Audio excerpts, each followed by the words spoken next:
பொய் சொல்ல தேவன் ஒரு மனிதன் அல்ல.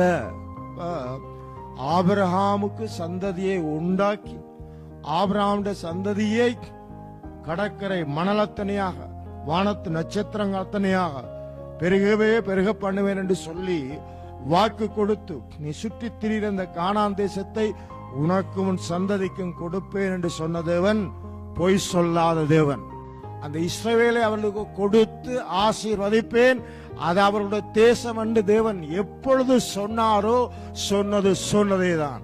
உங்களை ஆசீர்வதிப்பேன் என்று தேவன் சொன்னது சொன்னதேதான். அவர் மனம் மாறுகிறதுக்கு மனுஷன் அல்ல. அவர் சொன்ன வாக்கு தத்தத்தின்படியே அவர் செயல்படுவார். அதுக்கு இஸ்ரவேல் ஒரு பெரும் உதாரணம். அவர்கள் அழிக்கப்படுவது இல்லை, அவர்கள் ஒழிக்கப்படுவது இல்லை. அவர்களை யாரும் அதம் பண்ண முடியவே முடியாது. சொல்லியும் செய்யாதிருப்பார்.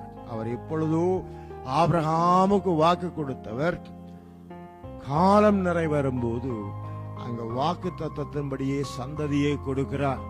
ஆமென்.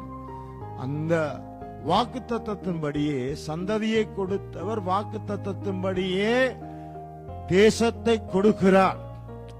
அவர் சொல்லியும் நிறைவேற்றாமல் இருப்பாரோ? அவர் சொன்னால் சொன்னதுதான், அவர் அதை நிறைவேற்றியே ஆவார்.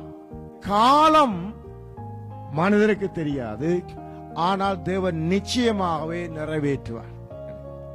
சொல்லியும் தேவன் நிறைவேற்றாமல் போக மாட்டார். அவர் மாறாத தெய்வம்.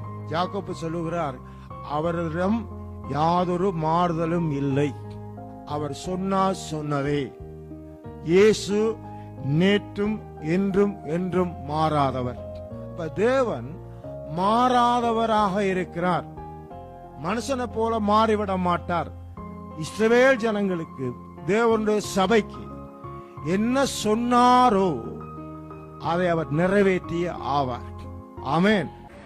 எதிர்பார்த்த உறவுகள் எதிர்த்து நின்றாலும், கை கோத்த உறவுகள் விலகி சென்றாலும், எப்ராயிம் என்னை நீர் கைவிடுவீரோ, இஸ்ராயேல் என்னை நீர் மறந்திடுவீரோ? அப்பா, நீங்க எனக்கு இருக்க பயமில்லை. என் தகப்பன் நீங்க சுமந்து செல்ல கலக்கம் இல்லை.